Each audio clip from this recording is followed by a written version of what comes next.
Okay, so I'm back home.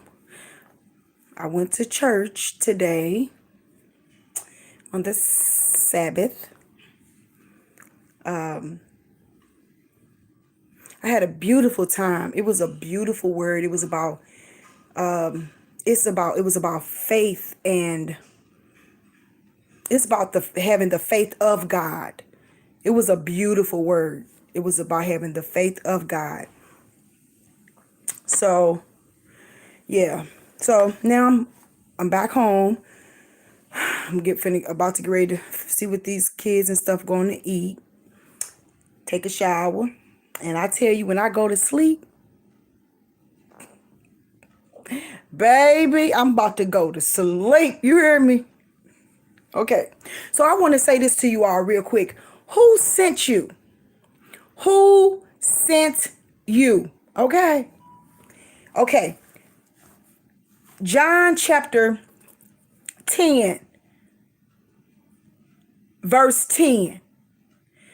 The thief does not come except to steal and to kill and to destroy. And to destroy. I have come that they may have life and have it more abundantly. So I just want to encourage you today, and I want to stir something up in you today, and that's called exhortation. Exhortation. I have a gift to exhort. Also, I want to bring you a warning.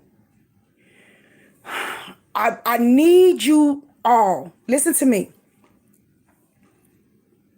The ones that consider me their pastor, I love you. I love you all so much, and I'm praying for you every day.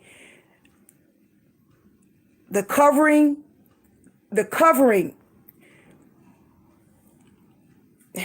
is very vital.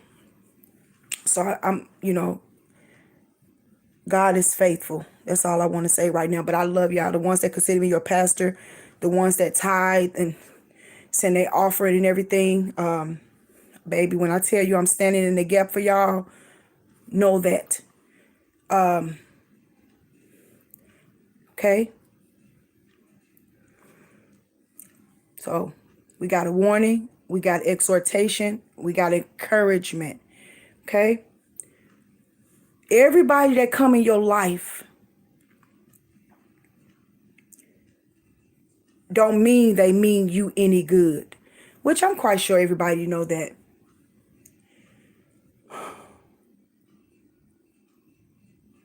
When God want to bless you, he'll send somebody in your life. When Satan want to curse you, he'll send somebody in your life. So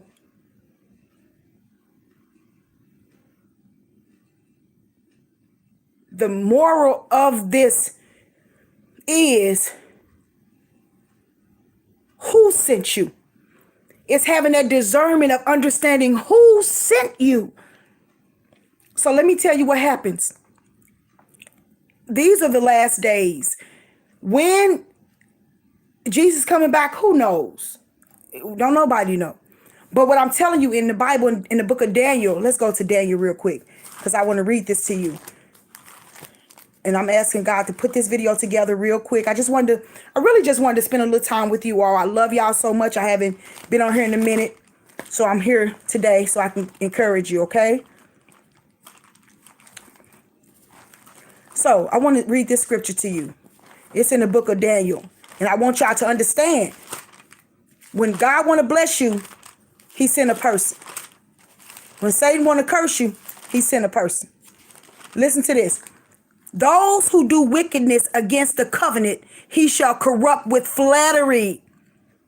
But the people who know their God shall be strong and carry out great exploits. Daniel chapter 11, verse 22. Verse 32. Listen to me. Satan sends somebody in your life. Be aware of flattery. Oh, you just so pretty. Oh, you so smart. Oh, you so handsome. I can't believe your wife treats you like that. I can't believe your husband treats you that way. Oh, how you do that? Flattery. They exalt you. They lift you up. But you have to understand it's a method. Because the higher you go up with their flattery, it's like they building you up with flattery. So it's like they building your house. And soon as a strong wind come, you're going to fall down. That's why you need discernment. You need discernment to know who sent you. So many people married a who sent you without finding out who sent them. So many people go into partnerships with people who sent you, but they don't know who sent you. So the reason why I'm doing this little quick video, it's going to be quick. It's going to be so quick. You're going to be like, where'd she go? Listen, the reason why I'm doing this video is because God is doing, he's handpicking some and raising them up. So the devil, he see it. He see you. See, you don't see it, but you're budding. You're blooming. You're blossoming. You don't see it. All you see is the hell that you're going through. All you feel is the pain of breaking through that dirt. You know, when that flower coming breaking through that dirt, you just feel the pain and the pressure. But what God is doing, he's blooming and blossoming you, and the enemy see you coming. So he's preparing his people. He's preparing his situations and circumstances to what? So he can cut you off from the root. He want to stop you before you even get started. See, when Jesus went into the wilderness, the Bible says he fasted 40 days and 40 nights. He was tested. After the test, what happened? He started his ministry. So what was the point? The enemy was trying to stop him from starting his ministry. That's why the test came in the wilderness before he started his purpose. But see, the devil didn't know that Jesus' ultimate purpose was to die for us. So he thought killing Jesus, the killing of Jesus was destroying Jesus' purpose. But little did he know that was Jesus' purpose. So I said that to say this to you. The enemy is trying to stop you. He see you coming. He see you coming. He know. The Lord, somebody said something to somebody that I know. They said this to one of my daughters.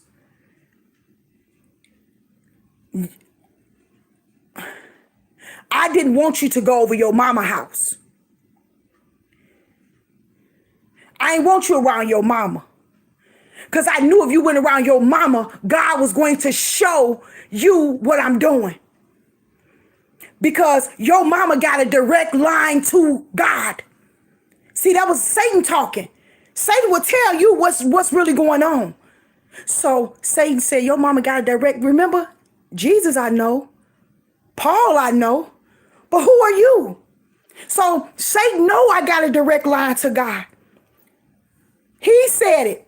I ain't said it. He said it. How do he know that? Because he see you coming. So soon as she came over her mama house, the Lord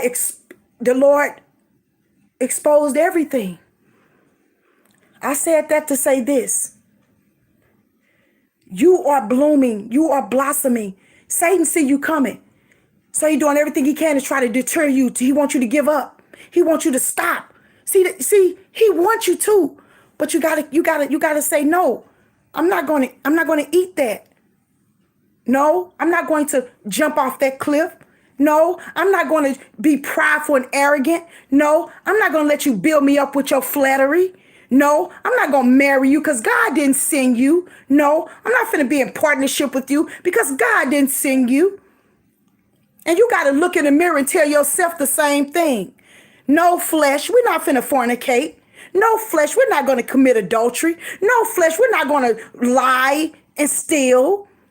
Tell that flesh, because you know who that flesh represent.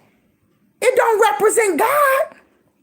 I remember one time the Lord was dealing with me. So he was talking to me, that's my friend. He's my friend when I need somebody to talk to. Because I don't have nobody to talk to. Y'all know that. Me and Greg, we talk cordial. Like, what you want to eat? Or, he'll ask me when he come home from work, how was your day? It ain't no text, hey, beautiful, or what you doing? None of that. I get none of that. And that's okay. Because I'm over that mess. Jesus all day long telling me I'm beautiful, how much he loved me. Then if I don't hear the Holy Spirit say it, I can tell myself. Okay. So it's just so, me and Greg we just don't. And I don't know why, but ain't nothing I can do about it. So I talk to Jesus. Jesus is my husband. Jesus is my father. He's my spiritual father. He's my everything. So one day we was talking. Well, he was talking. And he was saying, I don't know what we was talking about, but he was saying like the hardest. He was talking about an issue like I'm just gonna paraphrase it because I'm not sure exactly what it was, but he was like this. The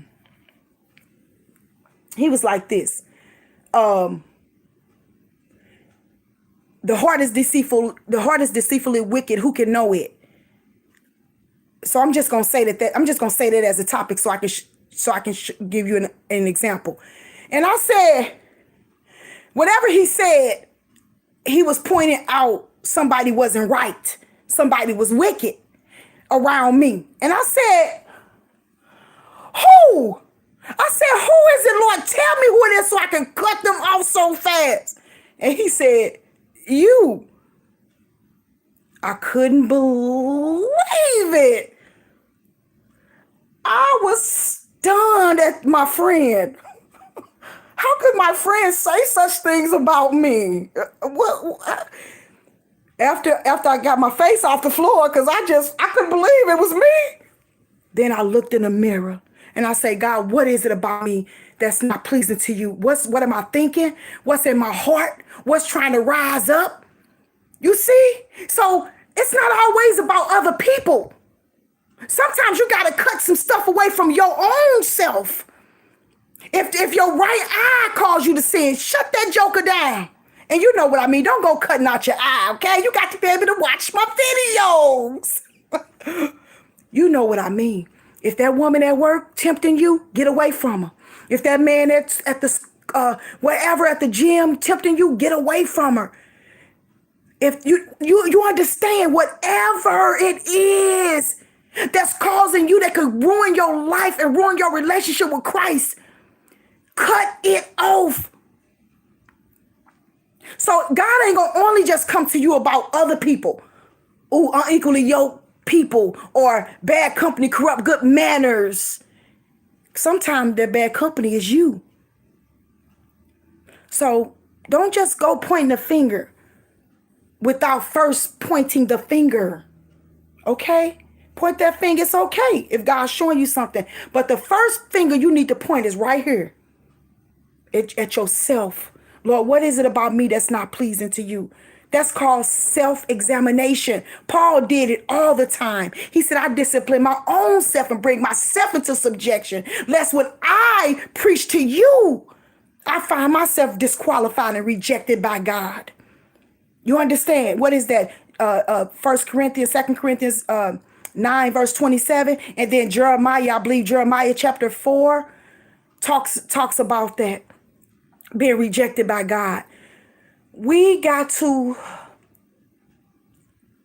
know when it's God and when it's Satan. Whether it's coming through somebody else or whether it's coming through you. You understand? Be real with yourself. God, I'm lusting after this person. God, my motive is not right concerning this issue. God, be real. See, because when you're real, God can help you. When you're real, he can help you.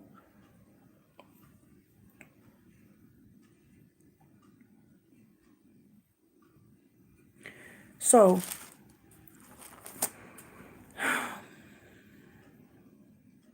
and when you find out that person is sent by Satan, don't say nothing.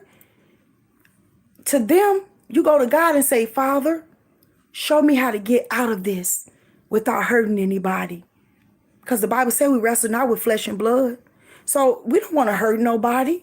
We just ask God, show me how to get out of this without hurting anybody.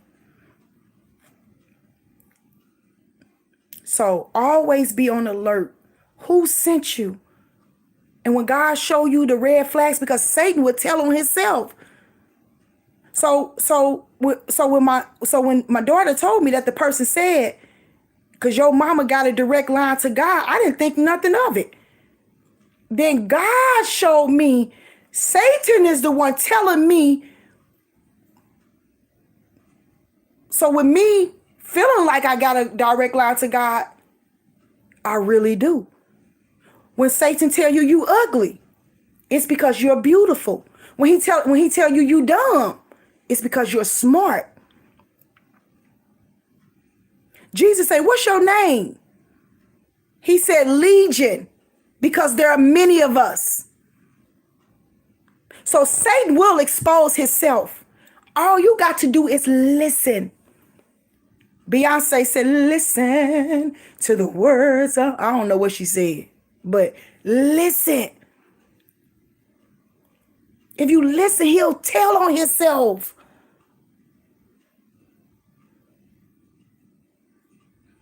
And if you don't do nothing different,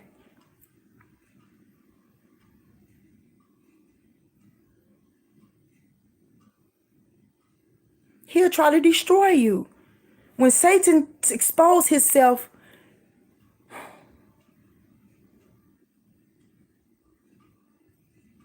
take proper measure.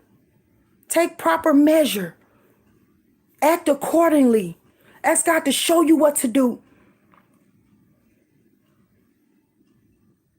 Okay? Before you marry somebody, pray and fast.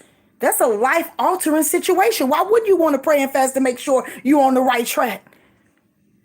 Before you join a ministry or start a ministry, fast and pray. That's an altering situation. That's a life-changing situation. Why wouldn't you want to be sure? You understand? And when you do take that leap of faith, when you do, you know that God is the one who's telling you to do something. And if you got to do it by yourself, that's okay. I'm a living witness. I can't make Greg,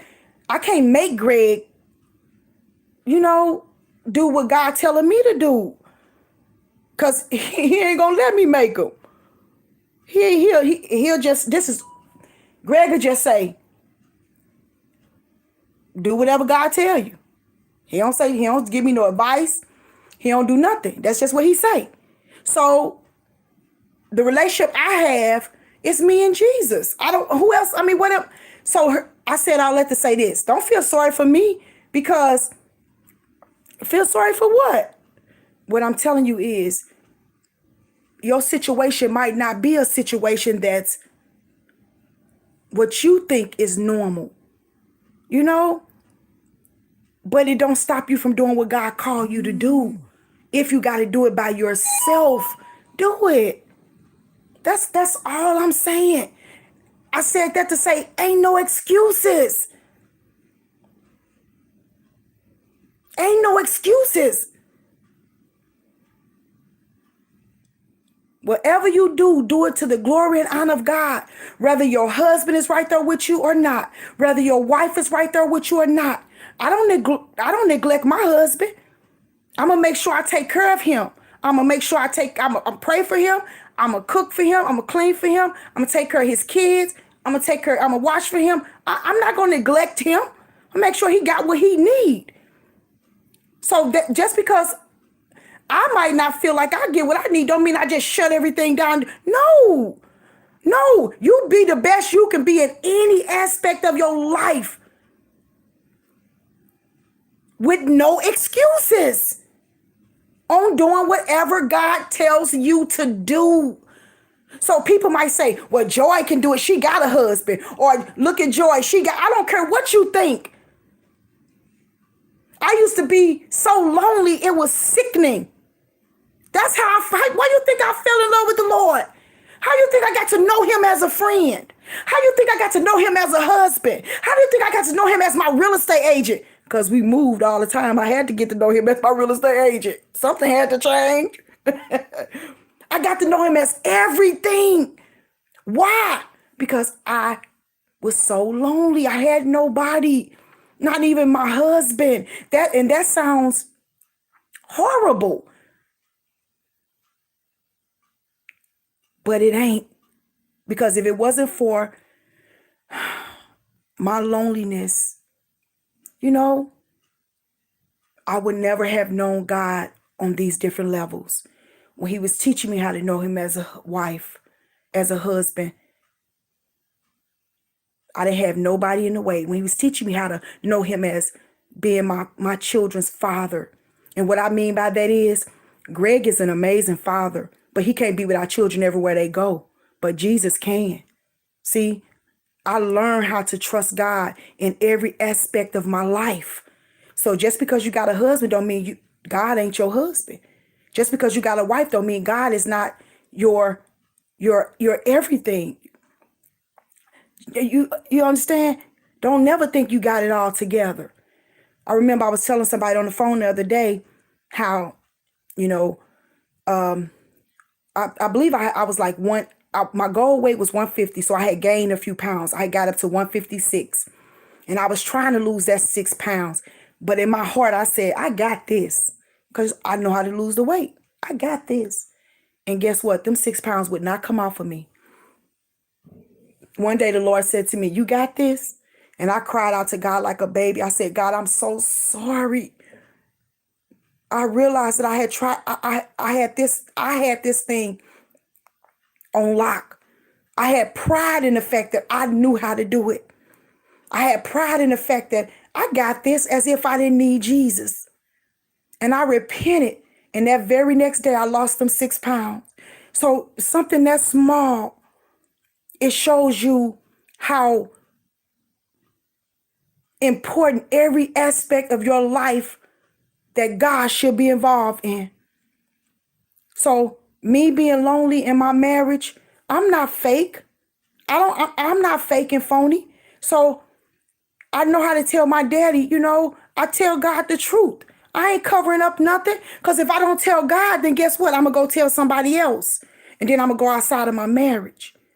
If I'm whatever I'm dealing with, it's better to lean on God than to go outside of God to try to fix it. That's why I'm telling you, be real with yourself so that you can be real with God and allow God to heal you of whatever your situation is.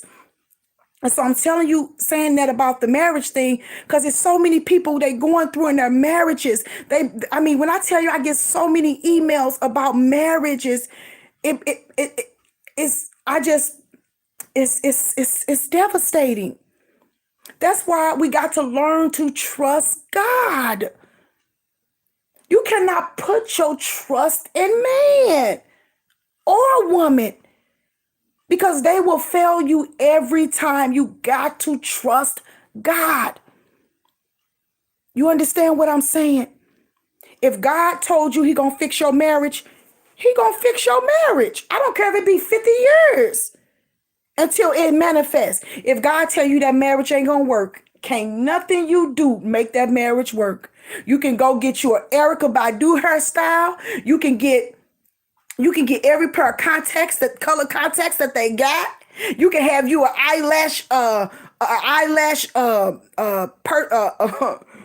person that do eyelashes with sleeping in your bed so they can just put them eyelashes on as soon as you get up. You can have the best body in the world. You can have all the money in the world. And if God said that marriage ain't gonna work, it ain't gonna work. But if God say he gonna restore it, your mate, your husband can go out and get a woman like what I just described. She can smell good, look good. But if God say he gonna restore your marriage, can't nothing stop him from restoring your marriage. Now, in my marriage, you know what God told me? He said, you can remain single and it'll be just me and you. Or you can go back to your husband and it'll still be me, you, and him. So see, no matter what I do, I'm going to be with the Lord. And guess what I did? I went back to my husband. So Greg didn't cheat on me or have no sexual morality or none of that on me. You know what I'm saying? So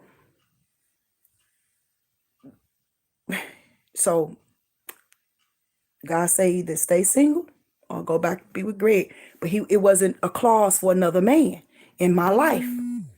So I got back with Greg. Okay? So that's why I'm telling you. If God wants you back with your spouse, he's going to do it at the right time.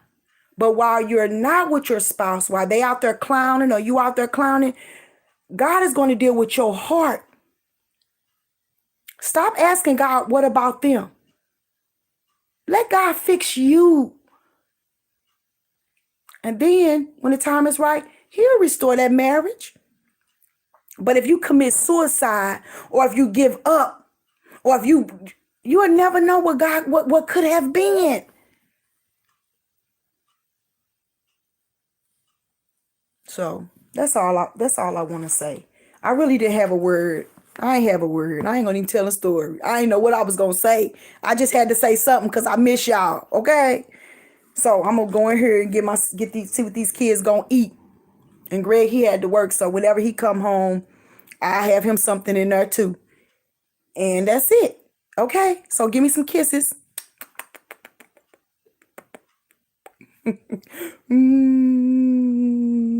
I love y'all. I miss you too. Y'all always be loved. That is beautiful, Jasmine Franklin. I love y'all. Oh, I got your message, Ruby. Hey, Ruby girl. I got your message, girl. I love y'all. I thank God for y'all. And like I said, it's only a test. Stay with God. And it's going to work out for your good, okay? Give me some kisses. Love you, little Tigree White. I love you, baby. I love all of y'all. You hear me? Okay. Hey, Turns. I love y'all, okay? Have a blessed day. Bye-bye.